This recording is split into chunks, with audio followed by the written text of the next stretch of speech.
자, 화폐. 자, 여기서 이제 개념을 잘 이해를 하셔야 돼요. 자, 이게 여러분 지금 세계 사람들이 이게 돈이면 다인 줄 아는데 그렇지가 않거든요.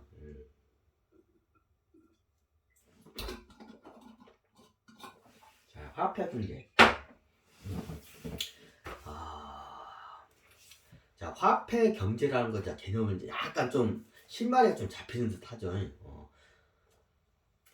자, 지금의 경제 상황을 모든 게 종이돈을 안 쓰고 금이나 은으로 그 동산을 통해서 이 경제를 돌리려면 어떻게 될까요? 금값이 겁나게 이게 말도 안 되게 많이 떠요. 그 대체를 못해요. 원체 귀하기 때문에. 근데 경제 규모는 없단 말이에요. 뭐 금이 그걸 갖다가 대체를 못해요. 그래서 어떻게 하냐? 그 금을 담보로 한 신용 화폐장이 현재의 화폐 역사예요, 이게. 그럼 어떻게 되냐? 자, 경제 규모가 산업이나 새로운 문명이 발달하면서 경제 규모가 더 커져요. 그렇죠? 너무나 당연하죠. 자, 예를 들어서 똑같은 인구의 예를 들어서 1억 명의 인구가 똑같이 살아. 근데 일본이 1억이죠. 자, 일본의 1억 명의 그 나라와 아프리카나 남미에 거의 옛날 농경 사회에 그대로 이렇게 있는 나라들이 아직도 많아요. 자, 거기도 한 1억 명의 나라가 있다고 가정을 해요. 그 1억 명의 나라와 일본의 1억 명이 이 나라가 경제 규모가 같나요? 똑같은 인구수인데 틀리죠. 거의 100배, 1000배까지 이 규모가 이게 벌어져요. 1000배 가까이도 벌어져요. 실질적으로 그런다 하더라고. 왜냐면 딱 1억이 일본을 딱 이게 이걸 갖다 비유해서 설명해 줘요. 일본이라는 나라가 1억 명이야. 어딘가에 아프리카나 남미에 1억 나라가 있어. 겁나게 이게 못 살아. 막 1인당 국민소득이 한 몇백 달러? 밖에 안 돼. 자, 일본이 한 3만 불 되죠. 경제 규모가 완전히 비교가 안 되죠.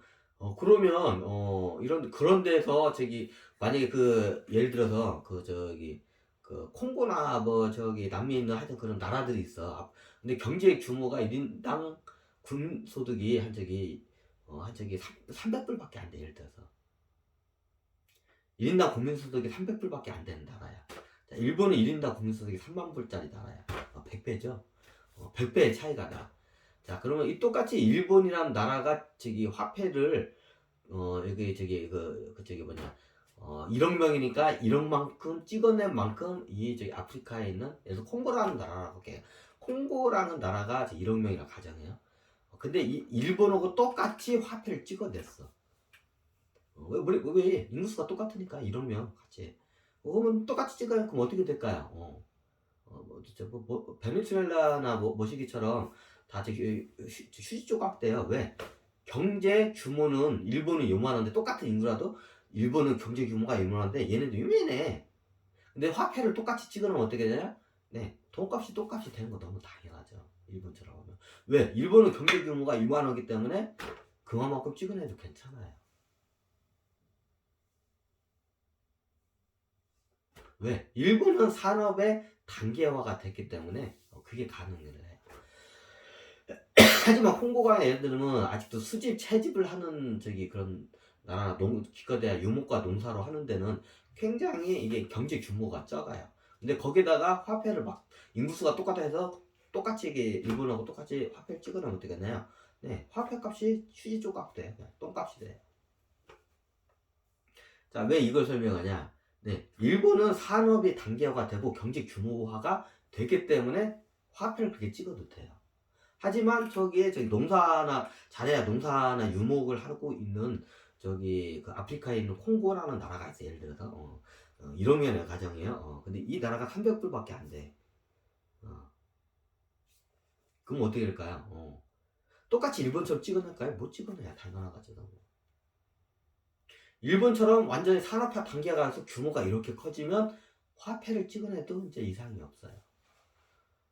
근데 보통 콩고나 이런데 독재자 국가들 알아봐잖아. 독재자들은 우리들도 돈 찍어가면 우리들도 돈 막 쓸 거야 하고 막 찍어놨다가 어떡하냐?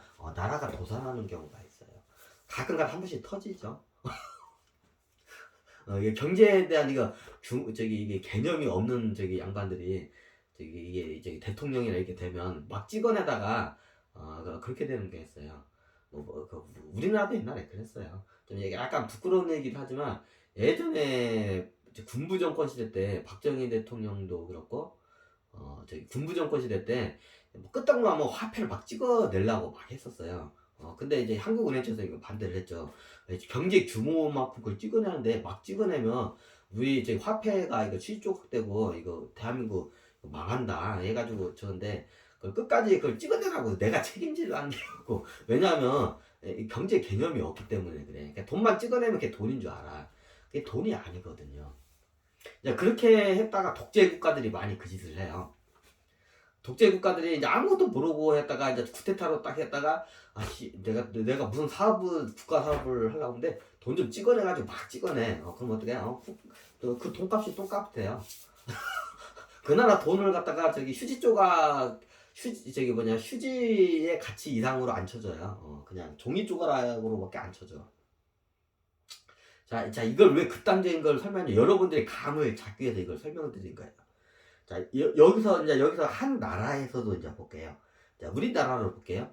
우리나라의 규모에 우리나라가 1인당 국민소득이 3만 불이 좀 넘었다고 해요.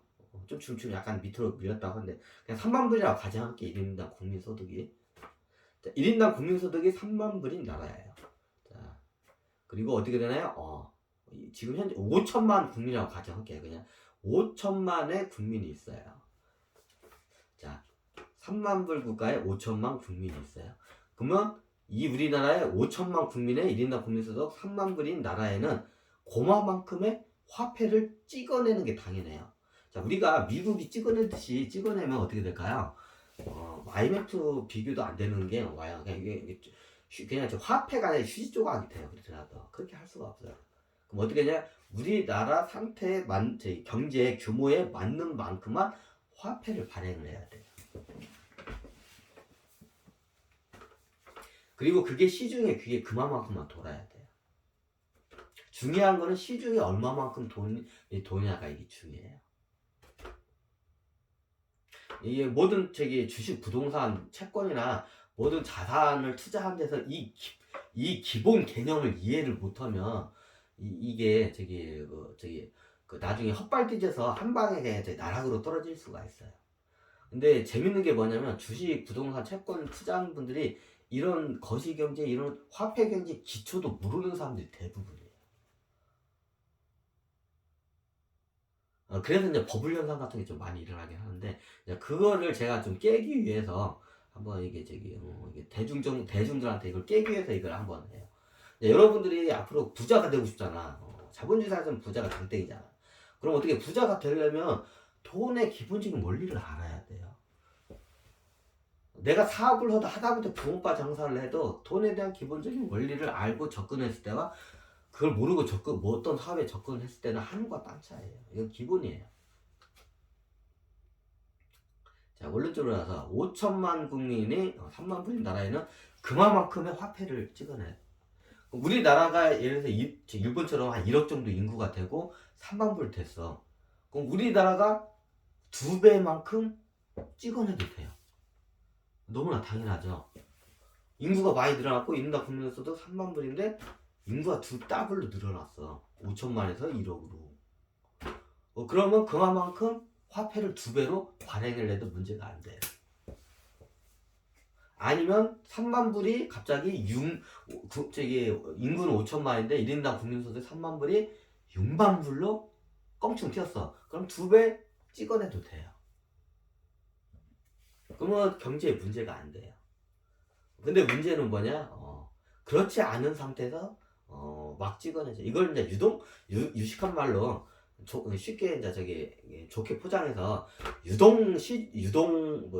유동모시라 하죠. 유동성 강화 이렇게 많이 하죠. 그게 그 말이에요. 어떻게 보면 이제 무분별한 화폐 발행. 정확히 따지면 그래요. 자, 그럼 여기서 이제 화폐라는 게 바람입니다. 공기예요. 내가 이제 풍선에다 이제 늘 공기가 바람이 이 바람이 뭐예요? 화폐예요. money, 돈, 지폐. 정확히 따지면 지폐, 돈, 원화, 달러. 오케이? 그러면 얘를 갖다가 풍선을 불어요. 자, 풍선에다가 그 바람을 분드는 건 뭐냐? 우리 대한민국 한국은행에서 돈을 막 찍어가지고 어떻게 해요? 시중은행에다 막 이거를 빌려줘요. 그럼 시중은행은 그 돈을 한국은행으로부터 기준금리로 빌린 돈을 갖다가 거기서 예대바지를 붙여서 그 기업이나 가게에다가 이제 대출을 해주겠죠. 너무나 당연하죠. 그러면 시중에 돈이 한 100만큼이 이게 적당했는데 100만큼 풀려 있었는데 갑자기 한 200만큼 더블이 풀렸어. 200만큼. 자, 그럼 어떻게 하냐? 바람이 풍선이 이제 2배로 빵빵해지겠죠. 요만했던 풍선이 100있던 만큼이 200만큼 빵빵하게 펴지겠죠. 자, 이게 팽창입니다.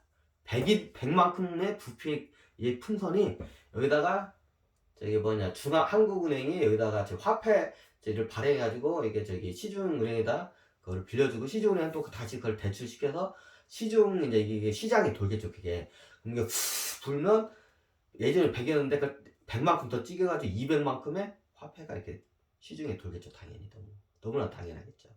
이게 뭐냐가요? 이게 팽창 국면입니다. 이게 팽창 상태예요.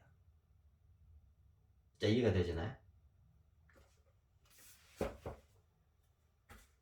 그럼 반대로 수축을 해야겠네요. 자, 여기서 이제 재밌는 게 있어요. 자, 팽창과 수축을 해야 하는데 인대까지 우리 정확히 따지면 2차 세계대전 이후로는 수축을 한 적이 단 한 번도 없어요. 우리나라 같은 경우에는 그나마 잠깐 이렇게 했다가 살짝 수축했다가 확 팽창했다가 잠깐 수축했다 이렇게는 갔어요. 근데 전 세계 선진국도 그렇고 전 세계에 모두 있는 중앙은행들이 계속 팽창만 했어요. 수축을 한 적이 없어요. 언제부터? 2차 세계대전 이후로부터 현재까지. 이제 지금 약간 물가를 작게서 수축 미국 기준금리를 올리고 유동성을 이제 다 걷어들이는 과정에서 지금 약간 수축 상태는 가요. 근데 이게 수축 상태가 언제까지 가진 않아요. 어느 정도 수축했다가 나중에 또 팽창을 할 거예요. 왜? 그게 미국이라는 국가에서는 모든 나라는 국가적 입장에서는 그게 다 유리하기 때문에. 이유는 간단해요. 우리나라 같은 경우는 어떻게 하냐? 팽창을 하다가 잠깐 뭔가 고인플레이션이나 화폐 우리나라의 환율시장이나 화폐 뭔가 이상이 있으면 수축을 잠깐 해요. 근데 이게 수축을 옛날만큼 수축이 아닌 게 아니라 이렇게 했다가 살짝 수축했다가 또 팽창을 시켜요. 그리고 살짝 수축했다가 또 팽창을 시켜요. 살짝 수축을 했다가 또 팽창을 시켜요. 살짝 수축했다가 우리나라의 경제는 좀 그래요. 근데 미국 같은 경우에는 어떻게 하냐면 수축을 해본 적이 한 번도 없어요. 2차 세계대전 이후로 계속 팽창만 사람들 눈치 못 채게 살살살살 조금씩 이렇게 팽창해가지고 지금 요따만해졌어요 지금. 근데 이 돈들 다 지하에 있기 때문에 지금 시중이 안 돌고 지하에 다 이게 벙커에 묵혀있기 때문에 문제가 안 터지는 것뿐이에요. 자, 여기서 이제 화폐의 수축과 팽창에 대해서 기본 개념을 한번 잡고 왔고요.